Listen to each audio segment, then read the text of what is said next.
Hello everyone, welcome again to fine art study. आज की इस वीडियो में हमारा जो टॉपिक रहेगा वो है मौर्यकालीन कला स्तंभ और मूर्ति कला। ठीक है। जो मौर्य काल है उसका हमें टाइमिंग पता है कि 323 ईसा पूर्व से 185 ईसा पूर्व ये माना जाता है।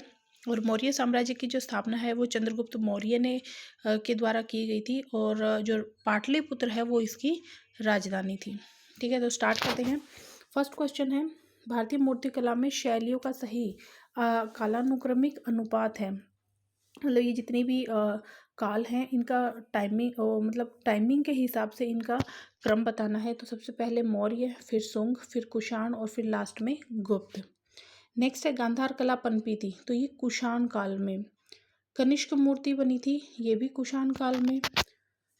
मूर्ति कला की वह शैली जो ग्रीक रोमन कला से प्रभावित रही, तो वो थी गांधार। पल्लव कला के अंतर्गत विकास हुआ महाबलीपुरम कला केंद्रों का। बुद्ध की मूर्तियां बनवाई गई, तो बुद्ध की जो मूर्तियां थी वो कनिष्क के काल में बनवाई गई थी। अशोक का वह शिलालेख जिस पर मयूर की आकृति है, ये है नंदनगढ़। अच्छा, जितने भी स्तंभ हैं उनके ऊपर कौन सा जानवर है, ठीक है, किसकी आकृति है, ये बहुत एग्जाम में पूछा जाता है। भारतीय राष्ट्रीय ध्वज में बना चक्र लिया गया है, तो वो है सारनाथ से। ठीक है, जो कि यूपी में स्थित है। उसका स्थित अशोकीय स्तंभ का शीर्ष जो ऊपर वाला पार्ट है वो राष्ट्रीय ध्वज में लिया गया है। स्कूली कलाकार जो बौद्ध विषयों पर केंद्रित थे, तो ये थे गांधार। वह सम्राट जिसने धर्म और दर्शन पर अपने विचारों की व्याख्या करने के लिए पत्थर का उपयोग करना शुरू कर दिया था, तो वो थे सबसे पहले अशोक। अशोक जो है वो मौर्य काल के सबसे प्रतापी शासक माने जाते हैं। इन्होंने क्या किया था कि इन्होंने जब कलिंग का युद्ध हुआ था उसके बाद उसमें जो भीषण नरसंहार हुआ था, बहुत ज़्यादा उसमें जो है हानि हुई थी, इंसान मारे गए थे। तो उसके बाद इन्होंने बौद्ध धर्म को अपना लिया था। तो उसके बाद इन्होंने बौद्ध धर्म का प्रचार करने के लिए जो पत्थर हैं, शिलाएं हैं, उनके ऊपर धर्मलेख जो खुदवाने शुरू कर दिए थे। प्रसिद्ध मूर्तिशिल्प परखम यक्ष संबंधित है, तो ये भी मौर्य काल से संबंधित है। अशोक स्तंभों के शीर्ष पर अधिकांशतः बाघ, हाथी और डैश को दर्शाया गया है। तो बाघ, हाथी, इसके अलावा जो वृषभ है, बैल है, उसको दर्शाया गया है। ठीक है, कई बार इनका मतलब पूछ लिया जाता है कि ये क्या शो करते हैं। तो जैसे कि वृषभ है, जो बैल है, वो उर्वरकता इनको शो करता है। हाथी जो है वो रॉयल्टी को शो करता है। जो बाघ है वो शक्ति को, ठीक है, इनको शो करता है। सारनाथ स्थित लोयन कैपिटल निर्मित है, तो ये है चमकदार पत्थर माध्यम में, यानी कि पत्थर में बनाया गया है और ये ओपदार पत्थर है। ओप यानी कि इसके ऊपर चमक चढ़ाई हुई है।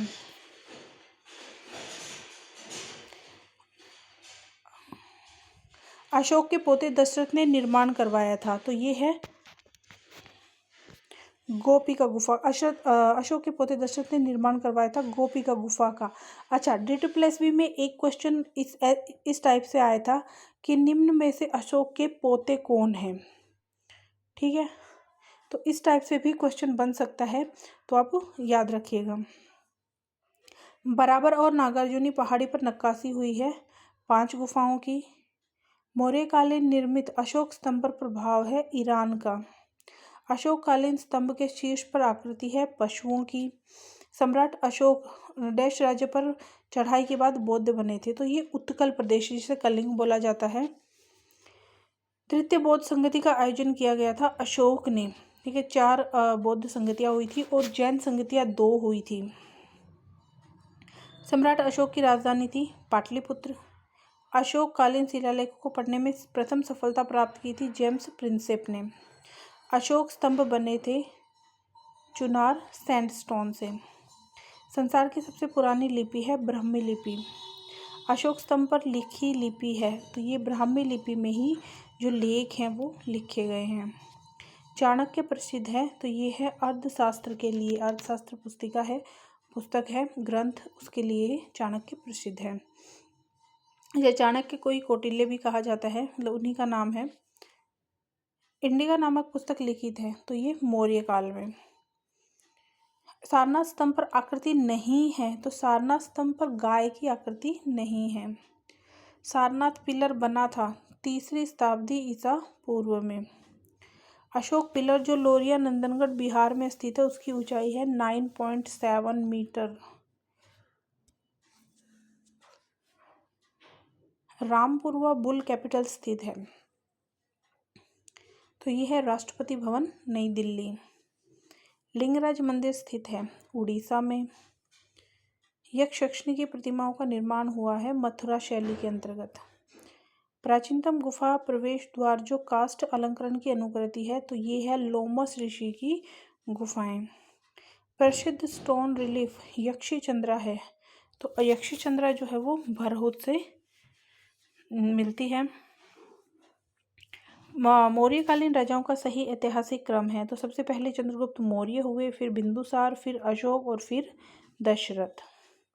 मूर्ति दीदारगंज यक्षिणी ये संबंधित है किस काल से? तो मौर्य शैली से या मौर्य काल से। प्रस्तर उत्कीर्ण वास्तुकला का प्रथम साक्ष्य मिला है लोमस ऋषि की गुफाओं में, यानी कि पत्थर पर उत्कीर्ण जो वास्तुकला है उनका सबसे पहला जो एग्जाम्पल हमें देखने को मिलता है या साक्ष्य हमें देखने को मिलता है वो लोमस ऋषि की गुफाओं में देखने को मिलता है। नेक्स्ट टाइम इनको मैच करना है। कैलाश पर्वत को हिलाती हुई रावण की मूर्ति, ठीक है। तो और ये है कैलाशनाथ मंदिर एलोरा। महेश मूर्ति एलिफेंटा। गंगा अवतरण महाबलीपुरम। और मौर्यकालीन बुल कैपिटल ये है लोरिया नंदनगढ़, ठीक है, लोरिया नंदनगढ़ में। अच्छा, गंगा अवतरण जो है इसे अर्जुन की तपस्या भी बोला जाता है। जो वहाँ की लोकल लैंग्वेज है वहाँ पर अर्जुन की तपस्या भी इसे बोला जाता है। और ये अभी रिसेंटली लास्ट ईयर एक एग्ज़ाम में भी आया था, तो वहाँ पर गंगा अवतरण ना देकर अर्जुन की तपस्या दिया गया था। 4 ऐतिहासिक कालों के लिए उल्टा अनुक्रम है, तो सबसे उल्टा बताना है जो अभी हमने स्टार्टिंग में क्वेश्चन किया था, ठीक है, कि उनको एक क्रम के अनुसार बताना है टाइम के, लेकिन इस बार अपोजिट है। तो सबसे पहले गुप्त, कुषाण, शुंग और मौर्य। सॉरी। प्राचीन स्थान सांची का प्राचीन नाम था। जो सांची है उसका प्राचीन नाम जो है वो कंदक बोट था, ककंद बोट। सारनाथ का धम्मेक स्तूप के निर्माणकर्ता शासक हैं? जो सारनाथ का धम्मेक स्तूप है वो निर्माण किया था गुप्त शासकों ने। देवगढ़ का विष्णु मंदिर बनना शुरू हुआ 5वीं शताब्दी में। आलेखन कला का बहुलता से प्रयोग किया गया है गुप्त शैली में। उत्तर प्रदेश के ललितपुर नगर के समीप है प्रसिद्ध देवगढ़ का मंदिर। गुप्त काल से संबंधित मूर्तियों में गंगा मूर्तिकला जो है वो दर्शाई गई है। ये है मगरमच्छ पर खड़ी हुई। अच्छा, कई बार इनका गंगा और यमुना का जो है वाहन पूछ लिया जाता है कि किस पर ये खड़ी हुई दर्शाई गई हैं। तो गंगा जो है वो मगरमच्छ पर और यमुना जो है वो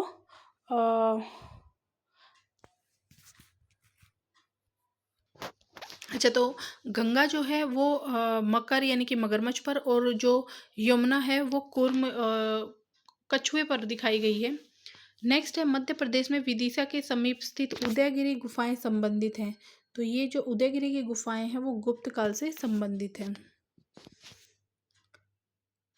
5वीं शताब्दी के ध्यानमग्न बुद्ध संबंधित हैं गुप्त काल से।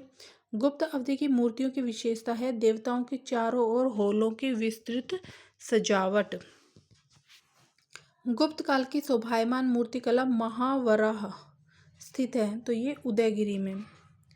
पकी हुई मिट्टी की ईंटों से बना पहला मंदिर है। तो ये भीतर गांव में यूपी में। दशावतार विष्णु के अवतरण का सही अनुक्रम है मत्स्य, कूर्म, वराह और नरसिंह। भगवान विष्णु के जो अवतार हैं उनमें उनका क्रम बताना है। सुल्तानगंज से प्राप्त गुप्तकालीन बुद्ध प्रतिमा की भाव भंगिमा है। तो ये है अभय मुद्रा। अच्छा, भगवान बुद्ध की जितनी भी मुद्राएं हैं उनके ऊपर एक सेपरेट वीडियो है चैनल पर, आप लोग सर्च करके देख लीजिएगा। और उसमें सारी मुद्राओं के मतलब क्या मीनिंग है, ठीक है, कैसे वो मुद्रा होती है, तो आपको पता चल जाएगा वहाँ से, क्योंकि इनसे भी आपके क्वेश्चन बनते हैं। नेक्स्ट है, मध्य प्रदेश में विदिशा के समीप स्थित उदयगिरी की गुफाएं संबंधित हैं। तो उदयगिरी की जो गुफाएं हैं वो गुप्त काल से संबंधित हैं। गुप्तकालीन सुल्तानगंज से प्राप्त बुद्ध की प्रसिद्ध कांस्य प्रतिमा रखी गई है बर्मिंघम म्यूजियम में। भारतीय कला का स्वर्ण युग है, ये गुप्त काल को माना जाता है।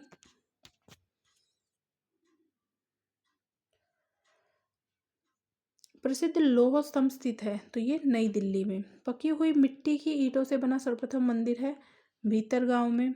गुप्त काल की सर्वप्रमुख विशेषता है मंदिरों का निर्माण।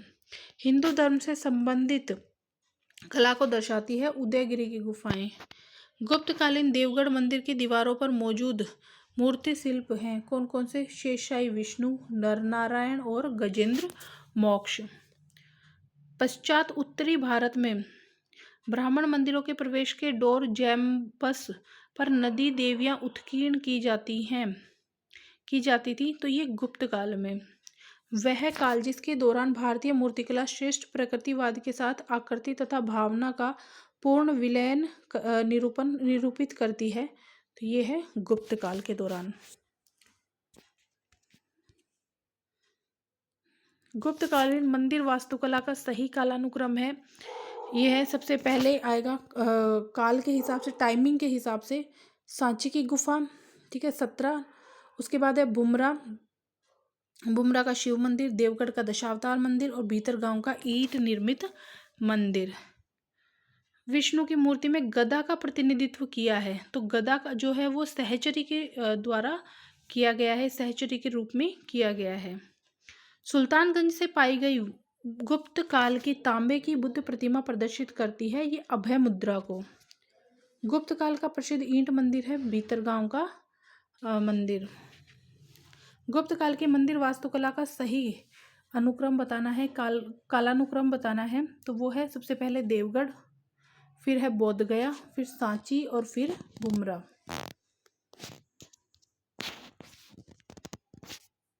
नेक्स्ट क्वेश्चन है,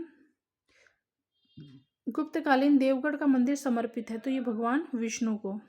वह राजवंश जिसने दशावतार मंदिर बनवाया, तो ये गुप्त वंश। विष्णु प्रतिमा लक्षण में गदा को दर्शाया गया है महिला साथी के रूप में या फिर सहचरी के रूप में, ठीक है। तो ये हमारा जो टॉपिक है मौर्यकालीन वास्तुकला वो यहाँ पर कंप्लीट होता है। इसके बाद हमारा जो नेक्स्ट टॉपिक है वो हम 7th जो लेक्चर रहेगा हमारा, ठीक है, वो उसमें कवर करेंगे। जितनी भी गुफाएं हैं उनकी कलाएं हैं वो हम नेक्स्ट चैप्टर में कंप्लीट करेंगे। Thank you.